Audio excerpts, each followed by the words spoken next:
في ممتلكاتنا، بطبيعه الحال انت غادي تتوجه نحو الدرهم الرقمي، وبالتالي الاموال ديالك اللي كاين مخبعه لابد انك تخرجها باش ندخلوا في المسار الجديد. وبالتالي غادي نقول لك راه ديك الفلوس من موراها عندنا كاس العالم، ومن دام عندنا كاس العالم اذا غتكون عندنا تجهيز بنيه تحتيه.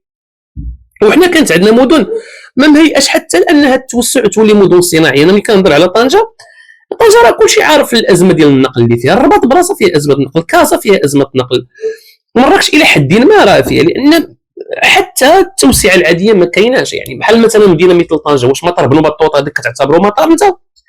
طنجه اللي تكتبت فيها روايات، واش انت كتعتبر ان هذاك مطار؟ هذاك باركينغ ديال الطيارات وصافي. وبالتالي غادي تكون بنيه تحتيه. الشوارع في الرباط خصهم يتبدلوا، وبالتالي اللي كيفكر فمنطقيا واللي عارف في القانون غتدخل في نزع الملكيه وزيد علاش؟ باش نوسعوا الطرقان، باش نهيئوا البنيه التحتيه، باش نكونوا في احسن صوره. فعليها قلت حذري ان حتى ممتلكاتك ما تبقاش ممتلكاتك. وطبيعه الحال راه عندك نظام التحفيظ العقاري والاغلبيه راه ما تيحفظوش، ثم عندك دوك الثغرات ديال التحفيظ العقاري اللي كاين في مدونه الحقوق العينيه اللي كنا هضرنا على الماده 8 وما يليها وما الى ذلك. فبالتالي الامور واضحه يعني. ولكن كيفاش درتي عرفتي ان غادي يكونوا يعني كتحضر؟ قلت حذاري وكنحضر ما بين شهر 4 وشهر 9.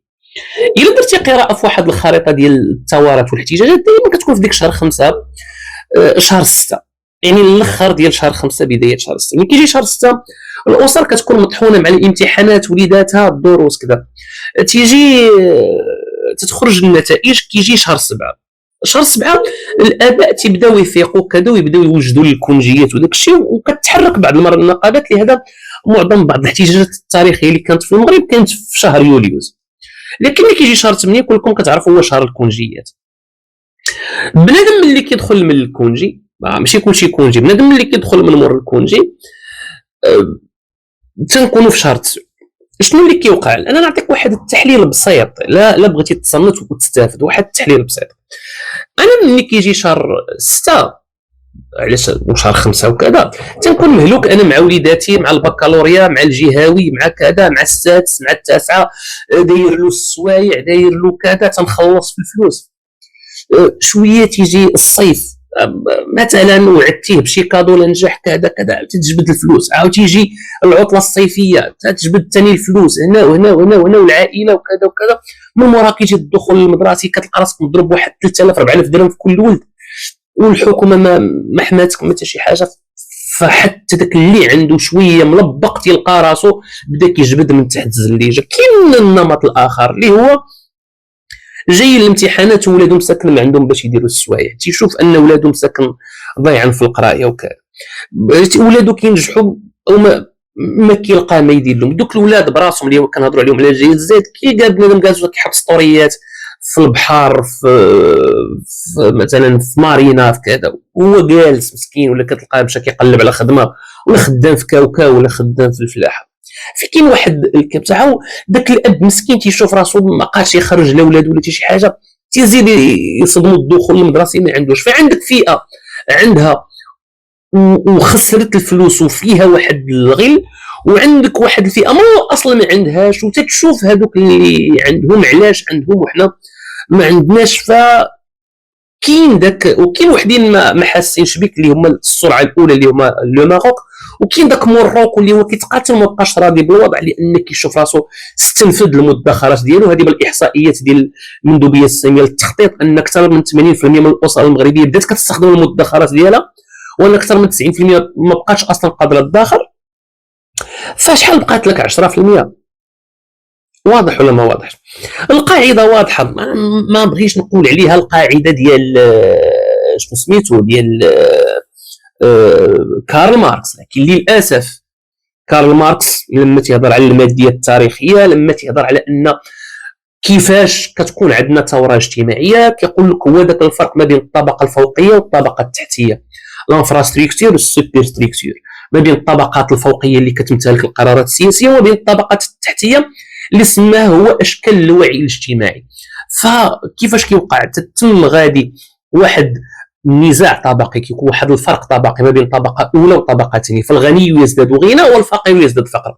وراه باش الغني يزداد غنى راه اوتوماتيكمون تياخذ من حق ذاك الفقير، بمعنى خصني نزيدك في الخلصه ما نزيدكش، نفرض عليك ضرائب، ندير لك، نفعل لك، نترك لك، نمنعك من الاضراب و و و و وبالتالي لما تحدد ديك الهوه السحيقه ما بين الطبقه الفوقيه، علاقات الانتاج ووسائل الانتاج وقوى الانتاج كما وصفوا، ما باغيش ندخلوا في هذه المصطلحات يعني الفلسفيه لان ماشي حصه الفلسفه، فتوقع واحد الهوه، واحد الصراع ما بين الطبقات الفوقيه والطبقه التحتيه. الطبقه التحتيه هي الطبقه الغالبه لان اللي كتمثل الفئه الكبيره من الشعب، تكون فيها ما يسمى الوعي الاجتماعي. الوعي اللي كيهضر عليه كارل ماركس راه ماشي الوعي ديال الكتوبه، الوعي انك كتوعى انك فقير، ان ما عندكش مستشفى، ان ما عندكش تعليم، ما عندكش وان عندك واحد الطبقه تعمل جاهدا على ان التعليم ما يكونش، على ان ديك الصحه ما تكونش. علاش ما تكونش ديك الصحه؟ باش تمشي عنده للبريفي في اكديطال وزيد.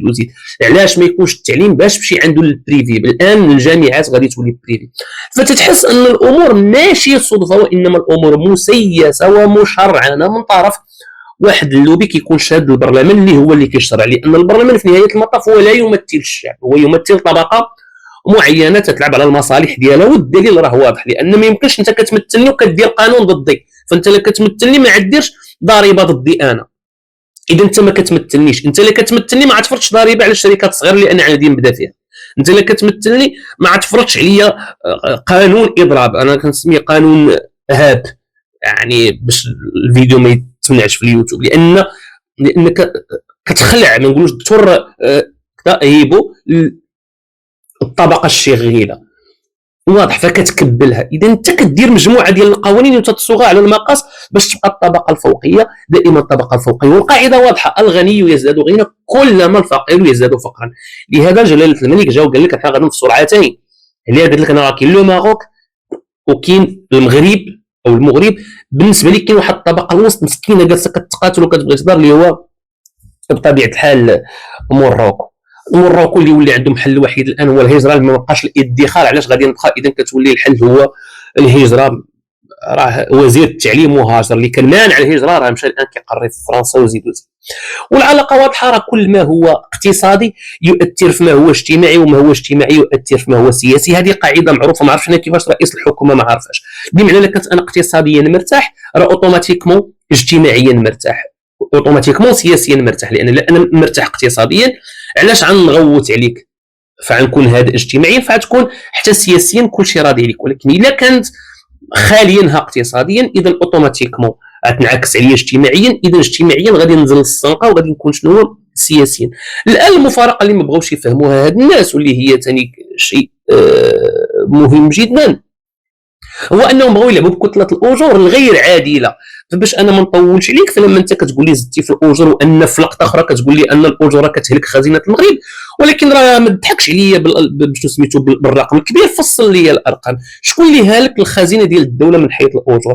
اجي نشوفوا الاجور، واش حتى بنادم عنده الدكتوراه وعنده الماستر كتلعب معاه في 11000 درهم 12000 درهم لا طار 13000 درهم؟ واش اصاحبي قضاة وما نعرف شنو ما كيشدوش شي مبالغ وكذا، واطباء اللي كيتخرجوا، بينما ملي كتلقى كاتب دوله وزير 7 المليون 10 المليون، ملي كتدخل ديال الاتصالات المغرب كتلقى كيشد 50 مليون وزيد. وبالتالي راه الاجور اللي هالكه. اجي ما تضحكش عليا، اللي باجي باش نفرنطوا الاجور، راه الاجور اللي يعني كاهل الدوله، اللي كتقل كاهن الدوله. اجي نشوفوا شكون هما ديك الاجور ديال كتاب الدوله، ديال الموظفون السامون، ديال الوزراء واللي مع الوزراء، والكتاب ديال الوزراء وزيد. اما الموظفين العاديين لا طار عاطيهم حتى 10000 درهم 11000 درهم وكتمن عليه. وتحصلوا بالمناسبه خص كل مغربي الان يوجد واحد حدا واحد البرويطه ديال الحجر، لان كاين واحد السيد لا داعي لذكر اسمه قال لك الى لا داعي لذكر اسمه اعتزازا بلساننا، اما بافعاله راه ربما توسخنا اللسان، وهذه ماشي معيوره، ربما يمشي يعتبرها معيوره ولا شي حاجه، وانما خوفا على لساني. وبالتالي خاصنا نشوفوا الحل مع هاد الناس هادو. بطبيعه الحال جا واحد الجيل ما بقيتيش انت قادر تسيطر عليه، لان ما عندكش انت نخب. علاش انت ما عندكش نخب؟ هذوك النخب اللي غير يهضروا مع داك الجيل في الفيسبوك وفي التيك توك وزيد. واضح ولا ما واضحش؟ عندك واحد ما كيعرفش يهضر بالعربيه، لا داعي لذكر اسمه، اللي هو السيد رئيس الحكومه. هذا شنو هو الفيديوهات اللي غادي يقدم على مستوى فيسبوك؟ داير الصفحه ديال التجمع الوطني كذا كذا، كل ساعه كيسبونسوريزيو فيها، يعني وقيله كيخسروا ما نعرفش شحال، شي $5 ولا $10 على دوك الاعلانات الفيك. نحن كذا والشعب راه راضي وكذا. الشعب راه راضي، هو خرج للزنقه. ما عندكش شي واحد كيخاطب هذا الجيل هذا اللي هو لا يعرف معنى للخوف، حتى لو ضربتيه لو قهرتيه لو كذا هو اصلا ما عنده ما يخسر. عندك واحد الاذاعه والتلفزه ديالك اللي هي لا تواكب هذا التطور الرقمي، عندك فيها واحد سميتو العريشي كيخسر الملايين والملايير يوميا دون اي جدوى لانه لا يعرف اصلا ان يخاطب هذا الجيل. عندك وزير التعليم جايب لك طار اللي هي ديال المعاقين وديال المتاخرين ذهنيا في الهند وجاي باغي يطبقها لك. عندك وزاره الصحه اللي باش نهضروا على العمق ما نبقاوش نكذبوا، وزاره الصحه ما غدير حتى شي تغييرات، والله لا دارتها لانك انت ساني مع البنك الدولي وصندوق النقد الدولي على ان هادشي كامل يولي بريفي. اذا هذا عمل ممنهج. واضحه الصوره ولا ما واضحاش؟ ملي كتجي انت وكتهضر لي على البنايات ديال كاس العالم وكذا وكذا وكذا، تنقول لك ان هذوك مشاريع مؤقته تخدم لي واحد البنايه مثلا واحد 6 شهور ولا 7 شهور من وراها، هذيك ماشي بنيه تحتيه. ما تضحكش عليا، البنيه التحتيه هي المستشفيات الجامعيه، هي المستشفيات اللي تتكون في الدواور، هي القناطر التي تربط المناطق النائيه بالمناطق الحضريه، باش ماشي دير لي قنطره ما بين كازا والمحمديه وتقول لي بنيه تحتيه. راه كنهضر معك بالاقتصاد فقط.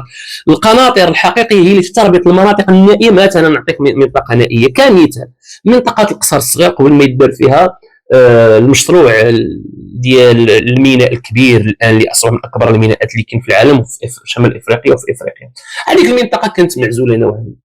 هذيك نجي ونقول لك بنيه تحتيه. شوف المنطقه كيفاش ولات، تما فين تهضر معايا على البنيه التحتيه درتي ميناء يخدم ناس. سيدي احنا ما نكونوش متعصبين، تخدموا هذه المنطقه ولا تخدموا هذه المنطقه اخرى من جهه اخرى، هذه هي البنيه التحتيه. اما عيسى لي كاس العالم من بعد النهايه، واش غادي يدخلوا لك فلوس باش انت داك الفلوس باش ترد لصندوق النقد الدولي ولا البنك الدولي؟ الجواب طبعا لا. تفهمنا؟ الناس عارفه هذا الشيء، الناس وعات بهذا الشيء. علاش؟ لان ماشي بالضروره انه يتصنت لواحد مغربي، راه كيتصنت لواحد مصري، كيتصنت لواحد سوري، كيتصنت لواحد كذا، تيتصنت لتحليلات اقتصاديه، تيتصنت للمخبر الاقتصادي، ما تيخليليش يتصنت. وبالتالي هو يعرف الصادرات والواردات، صندوق النقد الدولي، البنك الدولي، السياسه اللي كيفرض عليك. حنا شوف 1912 وقعت على معاهده الحمايه 30 مارس 1912 بمدينه فاس. هذاك الاستعمار اللي كان عن طريق العسكر وكذا والدوله الميتروبول وكذا اصبح استعمارا مباشرا، اللي كيقول غير مباشر تيخربق، هو عن طريق واحد الاتفاقيات كتسنيها مع البنك الدولي وصندوق النقد الدولي. فهو استعمار. علاش استعمار؟ لان غيجيو شركات اخرين وغادي يستغلوه هنايا بزز، وانت ساني على هذه المساله هذه. اذا هو استعمار لانك كتنب ثروات البلاد، لا من الذهب. راه مثلا في الذهب ولا في الفضه راه ولينا حنا الاولى دابا في شمال افريقيا وفي الشرق الاوسط. الامور بقات غاده بهذه الوتيره من دستور 2011. دستور 2011 جا زوين، بغينا نديروا تنزيل الدستور، بقينا سنوات وحنا كنسمعوا مصطلح تنزيل الدستور. ما جيت تنزل هذا الدستور هذا حتى الطبقه السياسيه استنفذت وجهها. ما معنى استنفذت وجهها؟ شكون دابا اللي عندك انت كطبقه سياسيه نقدوا نقولوا اودي راه هاد الناس في المستوى؟ ما كايناش. كيبقى عندك واحد الحل، الا الامور كثرت والله غتكثر وبداو فعلا كيخرجوا من الزنقه بزاف وبزاف وبزاف، باش نقدر نسيطر انا على هاد العناصر كامل غنخرج منهم واحد الشاب اللي عيق دائما تيعاير في الدوله وتيعاير في المخزن وكذا، وغنقولوا احنا غادي نجلسوا معاه. الشخص اللي داك الشخص اللي سيطرتي عليه اوتوماتيكمون كتكون سيطرتي على داك الناس اللي من وراه. هو دائما غادي يجيو يقولوا اجي جلس معنا، هو غادي يقول لا، وغادي تشهر وغادي تعرف وغادي كلشي يقول لك واه نكونوا مع هذا الشخص هذا، وهذا الشخص هذا هو اللي كيهضر بلسانه، هو اللي كيهضر بلسان الشارع، هو في الاول يقول لك لا والله لا جلست معاكم والله لا كذا والله لا كذا، وغادي يجي وغادي يجلسوا معاه وغادي يديروا معاه صفقه. او الحل الثاني غادي يجيبوا واحد وجه معروف، ما باغيش نذكر السميات حتى لا اكون مجحفا، المهاجري ولا منيب ولا بوعيده ولا نعيد تفترض بين قوسين، غيجيبوه غيقولوا شوف الوضع اللي فيه البلاد، كاين دابا مشاكل، حنا مقبلين على كاس العالم وجهنا والله يحفظك اجي، راه الناس دابا تيقن فيك، راه ما بقاوش كيتيقوا في الناس الاخرين الطالبي واخنوش بن كيران، ما بقاوش كيتيقوا، راه خصنا وجه جديد، راه نتوما اللي الناس كيتيقوا فيكم، راه كاين عيموني بوعيده وكذا، ويديروا معاهم صفقه. باش كتذكركم هادشي بالاحداث اللي وقعت من مور 2011 مع العداله والتنميه، انهم جابوهم باش يكوموفليو واحد المرحله معينه، وجابوا بعض الشباب وسماهم قياد ديال الحركه 20 فبراير وجلسونا وهضروا صافي، والامور هي هذيك. جات واحد الموجه ديال التوظيف في واحد 3 سنين ولا 4 سنين والامور دازت، واضحه الصوره ولا ما واضحاش؟ لان كارل ماركس حين يتحدث، وانا لست ماركسيا، هضر على الوعي. حتى الرسول عليه الصلاه والسلام حين اراد تغيير امه بدا باقراء، وحتى من مور الغزوه ديال البدر والغزوه ديال احد وزيد ملي كانوا كيكونوا عندنا اسرى ولا شي حاجه، كنا كنقول لهم تخلصوا الفلوس وتعلمونا القراءه وكذا وكذا والكتابه وما الى ذلك.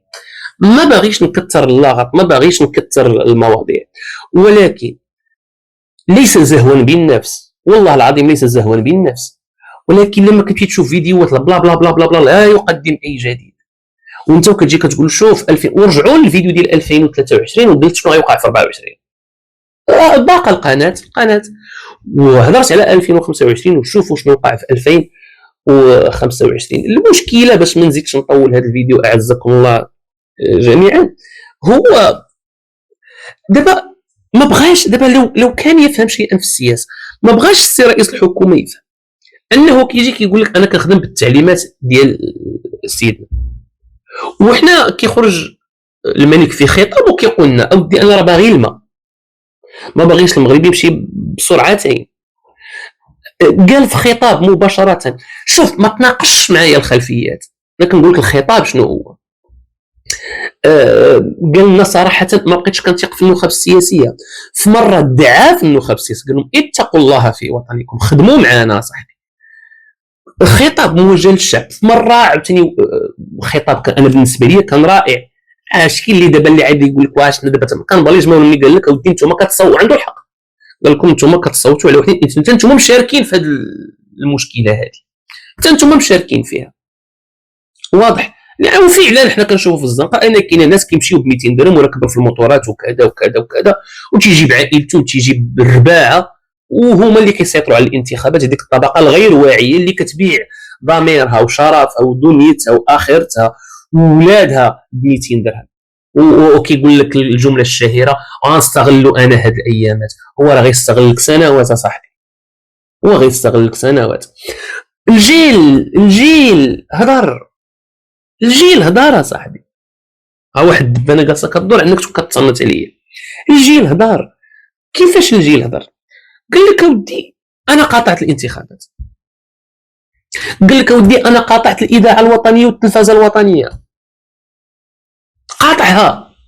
شحال ديال الرسائل داروا حمله ديال اخنوش ارحل، عقلتوا؟ داروا حمله، يعني الشعب كيهضر، يعني مشى معاك في جميع الطرق، في فيسبوك، في كل شيء. بقى له حل واحد هو الشارع. حين يخرج للشارع راه كاين واحد المفارقه راه ما بغيتوش تفهموها، راه من دوك الفيديوهات اللي كيحطوا ديال الضرب وكذا. لكن انا بالمقابل والله ما ديفع، شفت عاوتاني رجال الامن تيتعاملوا بواحد الطريقه، شنقول لك، لان حتى هذاك رجل الامن والقوات المساعده ولا كذا راه همو كتمشي للمستشفى ما تلقى والو، وولادو في البيبليك وكيعانيو في البريفي، وهو براسو معاني مع المازوط، عنده مسكين رونو ولا شي لعيبه ولا حتى نقولوا كاع مرسيدس راه تيعاني مع المازوط. حتى البوليسي راه منين سال داك الشيء هذاك يتلقى الاول، منين سال داك الشيء راه مشى يشري مطيشه واللحم وكذا باش يدير الدار، راه لقى داك الشيء غالي.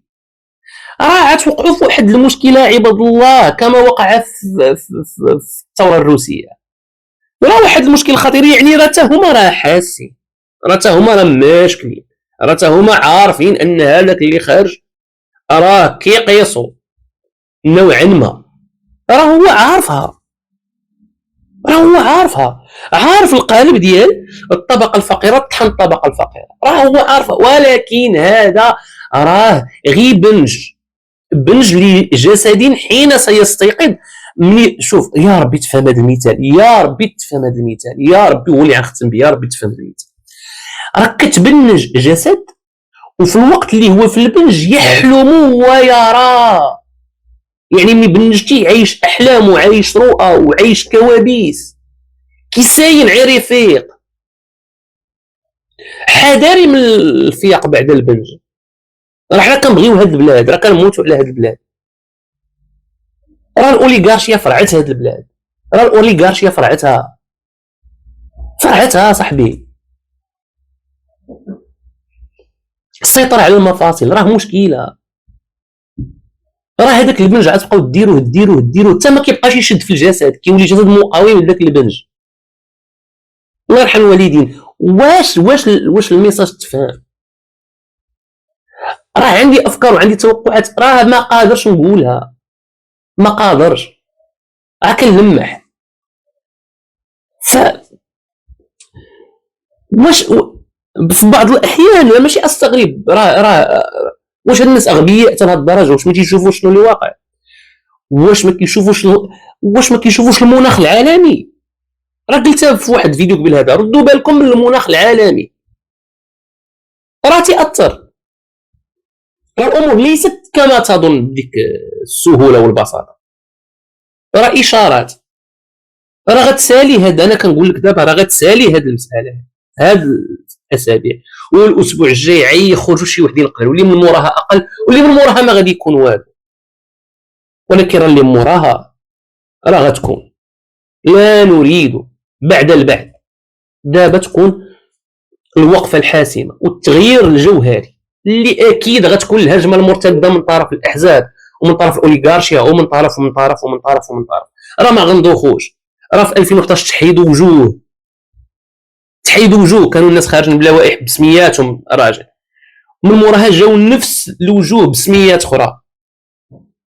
واضح، راه ما وقع في مصر واضح، ما وقع في تونس واضح، لا نريد ذلك. المغرب دولة بميكانيزمات خاصة، بتاريخ خاص، بعقلية خاصة، بتقاليد خاصة، بارتباط وثيق. يعني هاد الشعب عارف اش يدير، الحكومة واقفة. ملي كتجي انت كحكومة كتقول لي حنا كنديروا اللي قالوا جلالة الملك، ملي كتكون شي حاجة زوينة. الشعب ملي كتوقع شي حاجة كيقول لك سيدنا تدخل. الحكومة اذا انت شنو كديري؟ يعني وصلنا لمرحله ما بقيناش باغي الحكم، ما بقيناش باغي الانتخابات، صافي واحد المجلس ويحكم وسالينا، والله على الاقل لا نعرفوا مباشره مع من تنتعاملوا. لما جات حكومه في الوسط وديك الحكومه طمعت فولت هي كتضرب فينا فبزاف. يعني شرح الواضحات من المفضحات. السلام عليكم ورحمه الله تعالى وبركاته.